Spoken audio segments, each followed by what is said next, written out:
आज इस वीडियो में देखेंगे कि जो एसबी काउंटर का जो पीए है वो फिनिकल का जो काम करता है वो डीओपी आईटी 2.0 के अंदर कैसे करना है।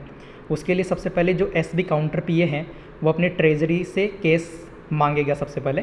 तो उसके लिए वो काउंटर ऑपरेशन में जाएगा और रिक्वेस्ट केस कर देगा। और मैं जैसे यहाँ पे मेरे जो एसबी काउंटर पीए है उसकी आईडी से 5,000 रुपये रिक्वेस्ट करता हूँ। तो जैसे ही मैं सबमिट रिक्वेस्ट करूँगा ये रिक्वेस्ट चली जाएगी मेरे एसओ की ट्रेजरी के पास।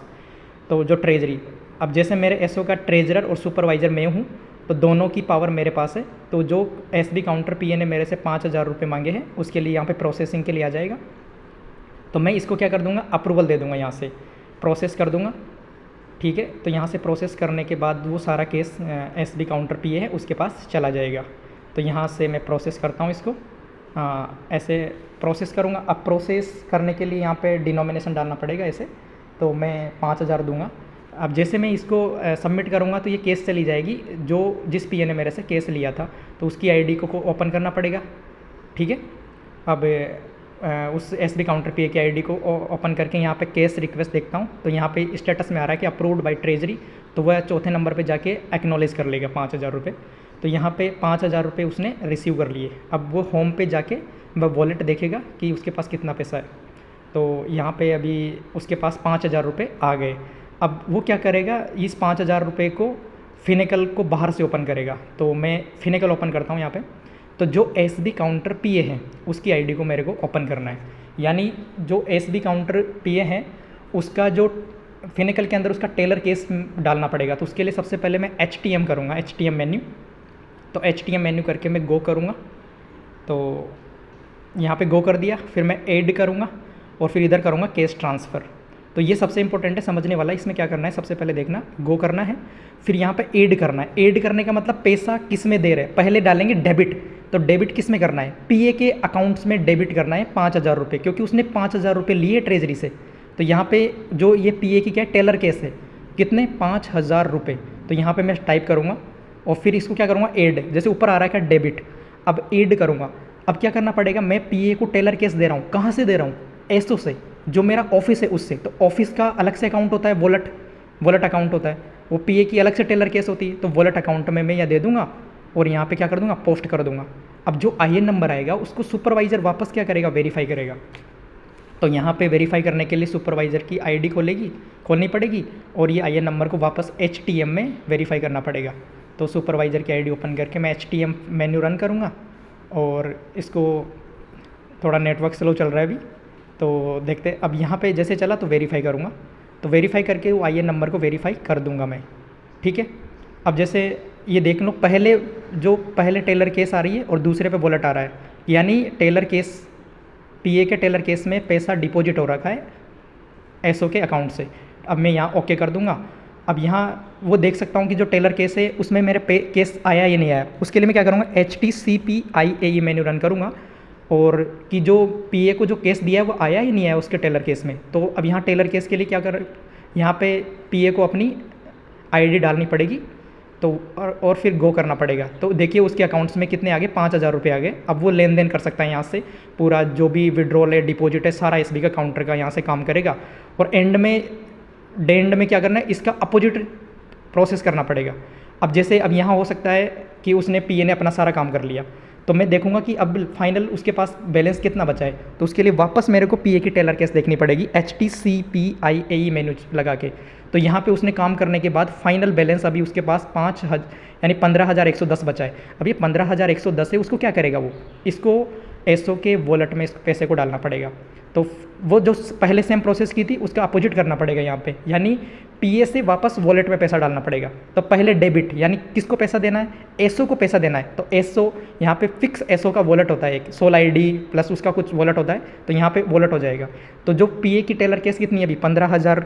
तो वो जो भी है 15,110 वो पीए किसको दे रहा है, वॉलेट को। सेकंड नंबर पे किसकी आईडी आएगी, पीए की टेलर आईडी, यानी टेलर आईडी से पीए किसको दे रहा है, वॉलेट में पैसे को ट्रांसफ़र कर रहा है।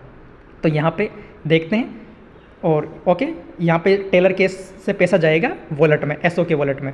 और अब क्या करेगा, पोस्ट कर देगा सेम, और सेम करके आईएन नंबर आएगा और आईएन नंबर को सुपरवाइज़र को वेरीफाई करना पड़ेगा, क्योंकि पोस्ट ऑफिस में चेकर और मेकर का प्रोसेस होता है।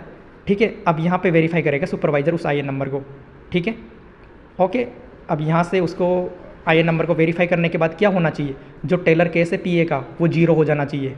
ठीक है, अब मैं उसको देखने के लिए क्या करूँगा, ठीक है, तो ये सबमिट कर दूंगा यहाँ पे और ये वेरीफाई हो गया। अब क्या करना पड़ेगा, टेलर केस है पीए का वो 0 होना चाहिए। उसके लिए मैं वापस से क्या करूँगा, HTCPIAE मेन्यू रन करूँगा और उस पीए की आईडी को, जो एम्प्लॉय आईडी उसको लगाऊंगा, तो यहाँ पे उसका अकाउंट 0 हो गया।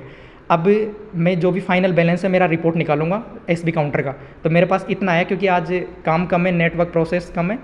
तो अब मैं क्या करूँगा, इस बैलेंस के लिए जो पीए एसबी काउंटर पीए उसकी आईडी को खोल लूँगा DOPID 2.0 में, और बुकिंग सॉल्यूशन में जाके मिसलेनियस ट्रांजेक्शन के अंदर मेरे को वॉलेट एडजस्टमेंट करना पड़ेगा।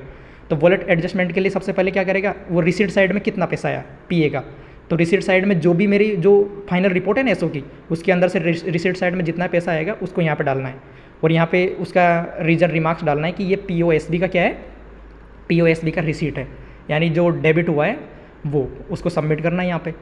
ओके, अब सबमिट करने के बाद ये रिसीट साइड है तो पेमेंट साइड भी उसको करना पड़ेगा, वॉलेट एडजस्टमेंट। ये पेमेंट साइड में इतना पैसा हुआ एसओ के अंदर, उस पीए ने इतना पेमेंट किया, वो यहाँ पे लिखना पड़ेगा वॉलेट में, क्योंकि अभी DOPID 2.0 से लिंक्ड नहीं है फिनेकल, क्योंकि फिनेकल में नहीं है। अब जैसे एडजस्टमेंट हो गया वॉलेट, तो होम पे जाके मेरे को जितना पैसा है उतना उसको ट्रेजरी को भेजना पड़ेगा। तो अभी जैसे 60,189 रुपये एसबी काउंटर पीए के पास है, इस पैसे को उसको ट्रेजरी को भेजना पड़ेगा, फिर जाके उसका डेंड करना पड़ेगा उसका। तो क्या करना है, सबसे पहले वो क्या करेगा, काउंटर ऑपरेशन में जाएगा और उसके लिए कॉमन सबमिट अकाउंट कर लेना है। ये ज़रूरी नहीं है, लेकिन कभी कभी है ना वॉलेट से कैश ट्रांसफ़र नहीं होता है, तो इसके लिए ये कर लेना ही चाहिए, ताकि ट्रांसफ़र केस हो जाता है, नहीं तो एरर आ जाती है कि आपके वॉलेट में पैसा नहीं है ऐसे। तो ऐसे करके उसका यहाँ पर बैलेंस देख लो, यहाँ पर कितना है, 60,189 रुपये। ठीक है, यहाँ ऑटोमेटिक नीचे वेरीफाई अकाउंट नहीं आएगा। ठीक है, अब वो बुकिंग सॉल्यूशन में जाएगा, काउंटर ऑपरेशन में जाके ट्रांसफ़र केस करेगा, और यहाँ पे ट्रेजरी यानी काउंटर टू ट्रेजरी, और जितना उसके पास पैसा है उसको वो क्या करेगा, ट्रेजरी को भेजेगा। तो यहाँ पे एंटर डिनोमिनेशन करना पड़ेगा, तो मैं नोट के आगे जितना पैसा है वो लिख देता हूँ यहाँ पे। ओके, यहाँ पे सबमिट करने के बाद ये सारा पैसा एसओ की ट्रेजरी में चला जाएगा। अब मेरे को ट्रेजर या सुपरवाइजर की आईडी को ओपन करना पड़ेगा, क्योंकि मेरी ऑफिस में मैं ही ट्रेजर हूँ, मैं ही सुपरवाइजर हूँ। ठीक है, दोनों की पावर मेरे पास, तो मैं इसको क्या करूँगा, एक्सेप्ट करूँगा जो उस एसबी काउंटर पीए ने मेरे पास पैसा भेजा है। ठीक है, तो इसको मैं प्रोसेस कर देता हूँ अभी। ओके, अब प्रोसेस यहाँ पे कंफर्म कर देता हूँ। अब कंफर्म करने के बाद क्या करना पड़ेगा, ट्रेजरी। अब सबसे इम्पोर्टेंट बात है कि जैसे मैं कंफर्म किया तो एसओ का डेंड लगाना होगा अपन को। एसओ का डेंड लगाना इसलिए पड़ेगा क्योंकि मेरे को CBS डेटा फेच करना है। तो यहाँ पे एसओ का डेंड लगा देंगे, और यहाँ पे डेट चेंज होनी चाहिए। डेट जैसे ही चेंज होगी तो वहाँ पे ट्रेजर की आईडी को खोलना है, जो सुपरवाइजर ट्रेजर है। तो अब वो क्या करेगा, ट्रेजर टूल्स में जाएगा और CBS डेटा फेच करेगा। वहाँ पे ध्यान रखिए, वहाँ पे डेंड के बाद में तारीख चेंज होनी चाहिए। जैसे वहाँ पे डेट चेंज होगी तो जितना भी एसओ में फिनेकल का जितना भी काम होगा वो DOPID 2.0 के अंदर फेच हो जाएगा CBS डेटा। इसको मैं कंफर्म करूँगा।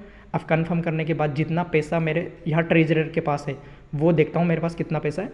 तो मेरे जो अभी ट्रेजरी में फाइनल बैलेंस 10,002 रुपये है, क्योंकि जो हमारे पास एक्सेस केस था वो हमने क्या किया था, बैंक में रेमिटेंस कर दिया था। ठीक है, अब यहाँ पे पूरा पैसा आ गया, तो अब मेरे को एसबी काउंटर पीए का क्या करना है, डेंड करना है। उसके लिए काउंटर ऑपरेशन में जाएगा, वापस वो जनरेट अकाउंट करेगा। यहाँ उसका डेंड करने की प्रोसेस है, यानी उसका कोई काम नहीं है अब, तो उसको डेंड करना ही पड़ेगा अब। ठीक है, और फिर यहाँ पे फेच अकाउंट करेंगे। फेच अकाउंट जैसे हो गया तो यहाँ पे उसकी 0 की स्लिप में 0 आ गया, देख सकते हो आप ऊपर। अब यहाँ पे अकाउंट सबमिट सक्सेसफुली आ गया, तो इसको सुपरवाइजर की आईडी में बुकिंग सॉल्यूशन के अंदर जाके काउंटर ऑपरेशन में जाएंगे और कॉमन सबमिट अकाउंट करेंगे, तो उस पीए की छुट्टी करनी पड़ेगी। ठीक है, तो यहाँ पे जो एसबी काउंटर पीए है उसकी छुट्टी कर देते हैं। ठीक है, अब हो गया। अब यहाँ पे सारा काम हो गया, उसका वेरीफाई अकाउंट कर देंगे। अब वो फ्री हो गया एसबी काउंटर पीए, उसको बस कुछ नहीं करना, बुकिंग सॉल्यूशन में जाना है, काउंटर ऑपरेशन में जाना है और एंड शिफ्ट एंड करना है उसको। और जैसे ही वो एंड शिफ्ट करेगा हो तो उसकी शिफ्ट एंड हो जाएगी और यहाँ से उसका सारा काम हो गया। अब उसको लॉग आउट कर देना है। अब जो भी काम बचा है एसओ का, मैं अब एसओ का डेंड करने जा रहा हूँ। अभी सुपरवाइजर का काम बचा है, यानी सुपरवाइजर और ट्रेजर में उसकी आईडी ओपन करूँगा और यहाँ पे डेंड करूँगा। डेंड करने के बाद मेरे पास देखो फाइनल बैलेंस 10,002 रुपये, और डेंड कर दूँगा। अब ये मेरा एसओ का डेंड हो गया। अब यहाँ पे मैं जो भी रिपोर्ट्स है उसके लिए मैं चेक करूँगा कि मेरे पास जो रिपोर्ट्स है उसके में जाके कि 10,002 रुपये है ना, तो उसके लिए सबसे पहले मैं डेली ट्रांजेक्शन रिपोर्ट मेरे एसओ की देखूँगा। तो यहाँ पे जनरेट किया तो मेरे पास 10,002 रुपये ही बचने चाहिए। ठीक है, यहाँ पे मेरा क्लोजिंग बैलेंस 10,002 रुपये आ गया। अब मैं इसके बाद क्या कर सकता हूँ, इसके बाद मैं टीसीबी रिपोर्ट देखूंगा जो बीओ और एसओ की कंबाइंड होती है टीसीबी। तो टीसीबी रिपोर्ट के अंदर भी मेरा फाइनल बैलेंस सेम होना चाहिए 10,002 रुपये। तो देखिए वहाँ देख सकते हो आप, प्लीज़ एंटर द डिनोमिनेशन। तो वहाँ पे आप क्रॉस से चेक करके नीचे जा सकते हो। तो फाइनल बैलेंस ये आ गया 10,002 रुपये। अब बस ये काम हो गया, एसओ का डेंड हो गया मेरा। और अब बस सुपरवाइज़र की और ट्रेजरर की आईडी, जो मैं खुद सुपरवाइज़र ट्रेजर हूँ, तो इसको लॉग आउट कर दूँगा। Thank you so much.